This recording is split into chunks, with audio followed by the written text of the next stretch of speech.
جی ملک صاحب، ایک بات تو بتائیں کہ ایک انتہائی ہائی پروفائل شخصیت 1955 میں ایک کتاب لکھنا شروع کرتی ہیں اور 12 سال تک وہ کتاب منظر عام پر نہیں آتی. 1967 میں ان کا انتقال ہو جاتا ہے. پھر ان کے انتقال کے 20 سال بعد تک بھی خاموشی رہتی ہے اور اچانک پھر 1987 میں قائد اعظم اکیڈمی جو ہے وہ ان کو وہ مسودہ ملتا ہے، وہ کتاب چھاپی جاتی ہے. شریف المجاہد صاحب اس کے ایڈیٹر ہوتے ہیں اور پھر 20 سال مزید خاموشی رہتی ہے. پھر ڈان اچانک بتاتا ہے 2014 میں کہ نہیں جناب، اس کتاب میں سے تو کافی ساری چیزیں حذف کر دی گئی ہیں. پھر مزید تحقیق ہوتی ہے اور پتہ چلتا ہے نہیں، اس میں تو کچھ چیزیں ڈال بھی لی گئی ہیں. ایسا بھی ہوتا ہے پاکستان میں؟ ایسا ہوتا ہے نہ صرف پاکستان میں بلکہ ہمارے پڑوس میں بھی ہوتا ہے کہ ہم وہ جو ایک ہوتا ہے ایک خاص تناظر میں قومی شخصیات کو دیکھنا چاہتے ہیں، وہ نہرو ہوں، گاندھی ہوں، وہ پٹیل ہوں، مولانا ابوالکلام آزاد ہوں، قائد اعظم محمد علی جناح ہو، علامہ اقبال ہو. آپ کو یاد ہوگا کہ مولانا ابوالکلام آزاد کی بڑی مشہور کتاب ہے انڈیا ونز فریڈم. جی جی. اور پھر ان کی جو نواسی یا پوتی نے یہ کہا کہ اس میں سے 26 صفحات جو ہیں وہ حذف تھے. پھر ایک دوبارہ ایڈیشن آیا اس کا ایک. تو قائد اعظم کے ساتھ بھی یہ معاملہ ہے کہ ان کا جو ریکارڈ تھا، جو ان کے گھر تھے، وہ سرکاری تحویل میں ہو گئے. اب اس پہ ریسرچر بٹھائے. ریسرچر کس نے بٹھائے؟ گورنمنٹ نے بٹھائے اور وہ گورنمنٹ کے ادارے ہو گئے. اب جو انہیں گورنمنٹ کہتی تھی وہ یہ. اور قائد اعظم کی زندگی میں ایسا ہوا کہ وہ تقریر کر رہے ہیں، وہ زمانہ ریڈیو کا تھا، لائیو جاتی تھی. قائد اعظم ایسے بندے نہیں تھے کہ جو لکھی ہوئی تقریر کریں، نوٹ ضرور ہوتے تھے. تو وہ بڑے حیران ہوئے کہ انہوں نے ایک تقریر کی 11 اگست کو مشہور، کہ پاکستان کا تصور دیا کہ نیا جو ریاست وجود میں آ رہی ہے اس میں 3 دفعہ انہوں نے کہا you are free, you are free, you are free. آپ اپنی مذہبی عبادت گاہوں کو آگے ایکسپلین کیا، مسجد ہے، مندر ہے، چرچ ہے، اس میں جانے کے لیے آزاد ہیں. آپ سیز کر دیں گے. اس طرح پاکستان بن گیا. آپ مسلمان ہیں، آپ ہندو ہیں، لیکن ریاست کا آپ کے عقیدے سے کوئی لینا دینا نہیں. اچھا. تو وہ بم شیل بن کے گرا اور افسران نے کہا یہ تو اگر کل اخبار میں پرنٹ ہو گئی.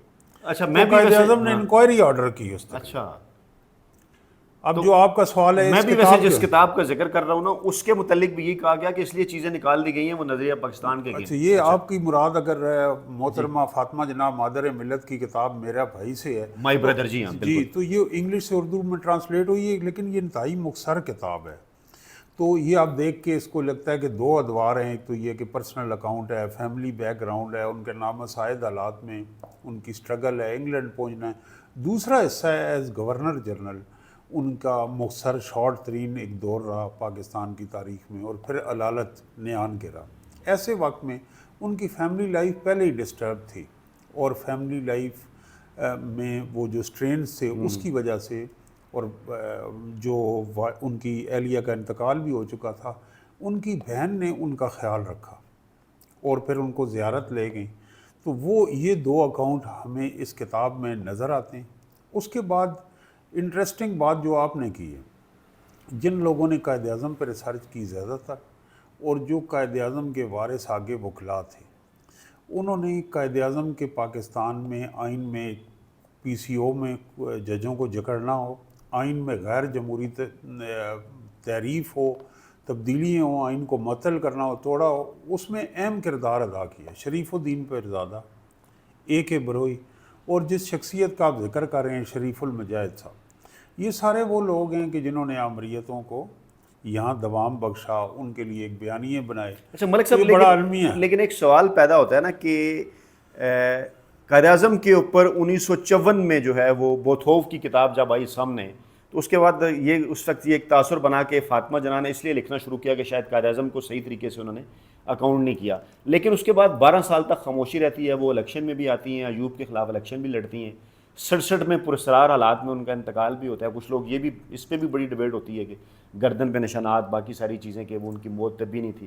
پھر 20 سال خاموشی رہتی ہے اور شریف المجاہد 87 میں ضیاء کے دور میں یہ کتاب چھاپتے ہیں. ایک تو یہ پہلو ہے، اور پھر ضیاء کے دور میں جو ایک کیلیفورنیا برکلے میں جو فار موسٹ ہسٹورین ہیں، اب ان کی وفات ہو گئی ہے، اسٹینلے والبرٹ، ان کی جو بک تھی جناح آف پاکستان، جی جی انہوں نے زلفی بھٹو آف پاکستان بک لکھی، انہوں نے نہرو پہ لکھی، انہوں نے گاندھی پہ لکھی. وہ کتاب پاکستان میں بین کر دی گئی کہ اس میں ہماری مرضی کا قائد اعظم نہیں دکھایا گیا. تو اب اس کتاب میں اب جو آپ ہے بیسیکلی نوجوان 14 اگست کی آمد ہے، تو قائد اعظم پہ اگر آپ میں بتاؤں تو میں ان کی 3-4 چیزوں سے متاثر ہوں. ایک تو انڈیا میں ایک آتھر ہیں اجیت، انہوں نے بک لکھی ہے کہ پورے انڈیا میں سیکولر نیشنلسٹ ایک ہی لیڈر تھا، وہ جناح. آپ کو اس میں تضاد نہیں نظر آتا. وہ تضادات نہرو میں نظر آتے ہیں، پٹیل میں نظر آتے ہیں، بظاہر سیکولر ہیں، ایون گاندھی جی میں بھی نظر آتے ہیں. ریلیجس سمبلز یوز کرتے ہیں، جناح میں نہیں تھے. دوسرا وہ ایک مڈل کلاس بندے تھے. آپ دیکھیں آج جو ہم بار بار کہتے ہیں جی جاگیردار ہیں، سرمایہ دار ہیں، ایک بندہ بامبے کا ہے اور کراچی کا ہے اور اس کا باپ دادا کوئی اسمبلی سیاست میں نہیں ہے. جب وہ انگلینڈ پڑھنے جاتے ہیں تو وہاں انہیں ملازمت کرنی پڑتی ہے سپورٹ کے لیے، اور وہاں پھر ان انٹرسٹ سے وہاں ایک دادا بھائی نورو بھائی جو تھے وہ الیکشن لڑ رہے تھے، ان کی کمپین میں حصہ لیتے ہیں، اور لا اور پالیٹکس کا جو کمبینیشن ہے کانسٹیٹیوشنلزم کا انہیں کھینچ کے لاتا ہے. دوسری جو ان کی چیز تھی انسانی حقوق، یعنی قائد اعظم نے جو کیسز کیے ہیں یہاں پہ جو سیاسی کارکنوں اور جمہوریت اور پیسفل پروٹیسٹ کے خلاف قوانین یوز ہوتے تھے، defence of British India, section 144، آج بھی آپ دیکھیں 4 بندے جمع ہوتے ہیں انہیں پکڑ دکڑ کر لی جاتی.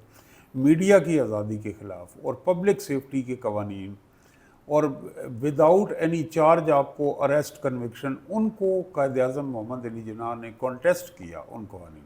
یہ فاطمہ جناح نے اس میں سارا لکھا ہے. ایک بڑا انٹرسٹنگ ہے کہ اس وقت جو علماء تھے وہ ایک تو یہ نہیں تھے کہ شادی کی عمر نہیں طے کرتے تھے، اس پہ بھی قائد اعظم کے بڑے تحفظات تھے. دوسرا کہتے تھے کہ خواتین کیونکہ بچیاں پرایا دانے ہیں تو وراثت میں حصہ لیں. تو قائد اعظم کورٹ میں گئے اور اکثریت علماء نے مخالفت کی.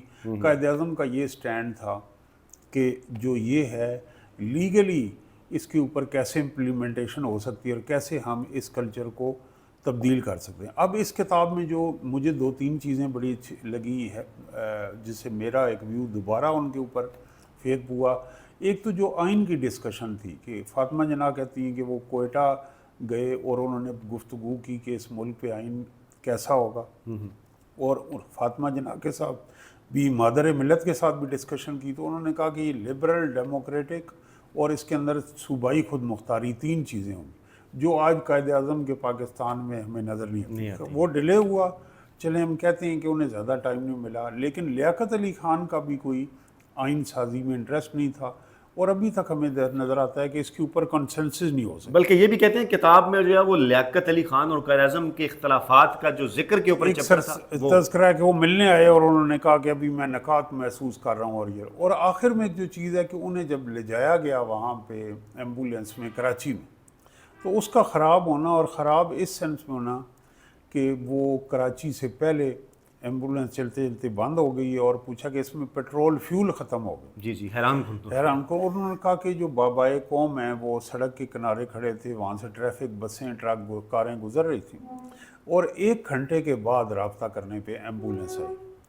تو یہ ایک بڑا ان کے آخری لمحات جو تھے اس کے اندر ہم نے دیکھا ہے کہ اسٹیٹ کا وہ جو رویہ ہے. کیا یہ ممکن ہو سکتا ہے کہ انہوں نے اس میں کوئی اس قسم کا ذکر کیا ہو کہ قائد اعظم کی موت طبی نہیں تھی یا سوالات اٹھائے ہوں ایسے، اس لیے بھی وہ چیپٹر نکال دیا گیا ہو، یا کیونکہ لیاقت علی خان کے ساتھ اختلافات کے حوالے سے بھی کہتے ہیں کہ وہ چیپٹر نکال دیا گیا. ایک تو یہ کہ وہ ان کی موت طبعی تھی کیونکہ وہ جو پروٹیکٹڈ ان کی النس تھی، لنگز کے انہیں مسائل تھے، دمے کے مسائل تھے، اور وہ زیر علاج تھے.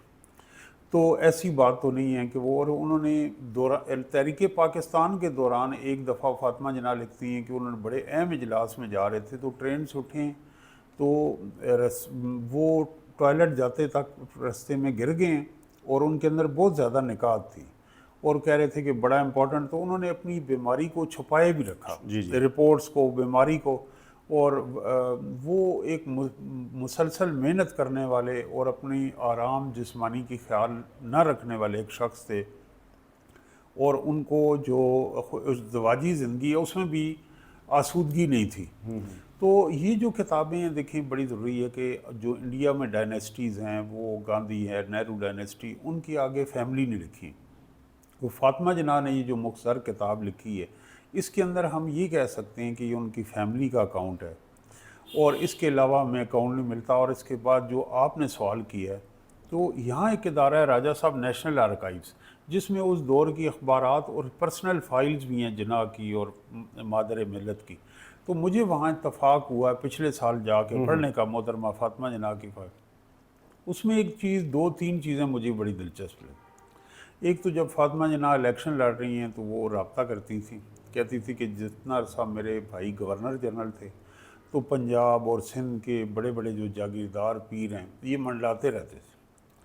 اور جب فاطمہ جناح نے رابطہ کیا ایوب خان کے الیکشن لڑتے وقت تو وہ آگے کال بیک کرنے کے بھی روادار نہیں تھے اور رابطے میں نہیں تھے. یہ ایک پنجاب کی روایتی سیاست جس کا عمران خان، بھٹو یا یہ بے نظیر شکار ہوئے، اس کی فاطمہ جناح اور قائد اعظم بھی شکار ہوئے. دوسری ایک چیز مجھے بڑی انٹرسٹنگ لگی، قائد اعظم کی برسی ہے اور اس برسی کے اوپر ایک بیان اخبار میں جاری ہوتا ہے کہ فاطمہ جناح نے قائد اعظم کو ٹریبیوٹ پیش کیا اور یہ کہا ہے ان کی خدمت، اور پھولوں کی چادر اور یہ اور وہ.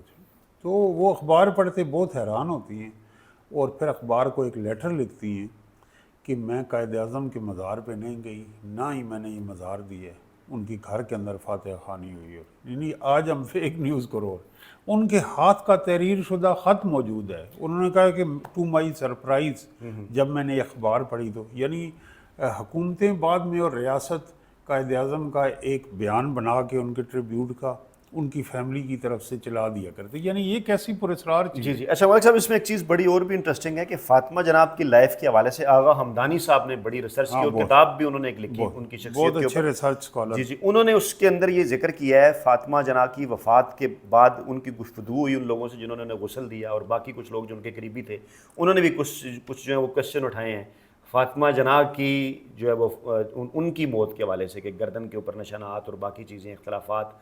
کیا یہ وجہ بھی ہو سکتی ہے یا کہا جا سکتا ہے کہ ان کی کتاب پر اس لیے بھی پہلے 20 سال تک پابندی رہی؟ یہ اس طرح کی وجوہات ہیں، بلکہ یہ تو چیزیں وہ ہیں کہ جن کا ہمیں تذکرہ ملتا ہے اور اس کے پاس واضح شواہد نہیں ہیں ہمیں ملتے.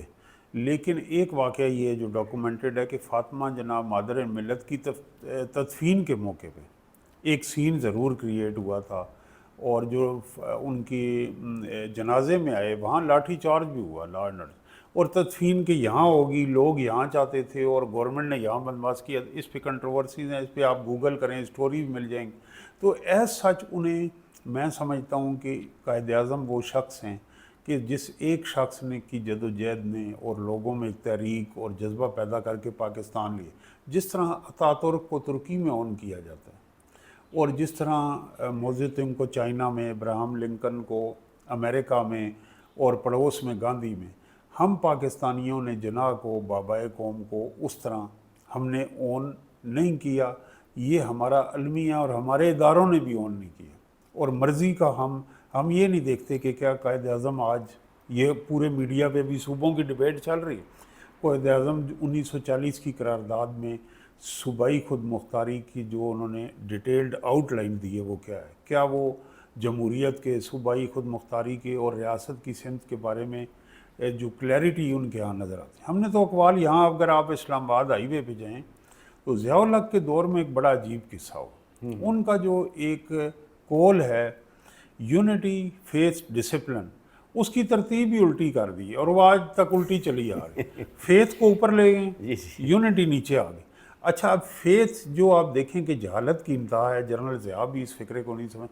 فیتھ ان لیڈرشپ تھا، فیتھ ریلیجس ٹرم میں تھا ہی نہیں، اور یونٹی آف ایکشن اور کمانڈ تھا، اور ڈسپلن نظم و ضبط اگر مسئلہ. تو یہ ہم قائد اعظم سے خوف زدہ ہیں. قائد اعظم بھی آج پاکستان میں ہمیں اس طرح میسور دکھائی دیتے ہیں. تو یہ بڑی انٹرسٹنگ، اس کے اوپر اگر جو اصل قائد اعظم کی آپ وہ چیزیں دیکھیں، ایک اور چیز اس میں نظر آتی ہے. ابھی بات ہو رہی ہے کاکروچ کی، اسٹوڈنٹس کی. قائد اعظم کی سب سے زیادہ انٹریکشن اسٹوڈنٹس کے ساتھ، وقت کی پابندی، انہیں ملنا، تعلیمی اداروں کے اندر جانا. کوٹ پینٹ پہننے والا بندہ ان کے ساتھ زمین پہ بیٹھا ہے، اور مختلف جگہ انہوں نے ایم ایس ایف کی یونٹس قائم کی ہیں. اسٹوڈنٹ یونین کو وہ سپورٹ میں تھے، اور جب وہ پاکستان کے کیس کے کام قائل بھی نہیں تھے، تو جب وہ ہندو مسلم یونٹی کی بات کرتے تھے یو کے میں گئے ہیں تو انہوں نے، میں بڑا امپریس ہوا ہوں کہ یونائٹڈ مسلم فرنٹس و نامی تنظیم کو سپورٹ کیا، اس میں حصہ لیا کہ جو ہندوستانی طلبہ ہیں یہاں پہ ان کا ایک فورم ہونا چاہیے. تو ان کا فیتھ جو آج مسلم لیگ ان کی وارث ہے، اور المیہ کسی نے نوابزادہ نصر اللہ سے پوچھا تھا کہ قائد اعظم کی معاشرتی زوال کیا ہے، تو انہوں نے کہا معاشرتی زوال یہی ہے کہ قائد اعظم سے ہم چودھری شجاعت اور میاں اظہر تک پہنچ چکے ہیں۔ جی جی تو یہ ہے کہ اصل قائد اعظم کو دریافت کرنا چاہیے۔ راجہ صاحب میں یہ بھی سمجھوں گا کہ اس اگست کے مہینے میں ہمیں نہرو اور گاندھی پہ بھی بات کرنی چاہیے، اور قائد اعظم اور اقبال پہ بھی یہ نامکمل بات ہے آپ کے، اور فاطمہ جناح کی پر الگ سے بات کرنی چاہیے۔ بالکل، یہ کتاب فاطمہ جناح کی میرا بھائی، جس میں انہوں نے قائد اعظم کو دریافت کرنے کی کوشش کی اور عوام کے سامنے رکھا، آج کی اس ڈسکشن میں بھی ہم نے یہ کوشش کی۔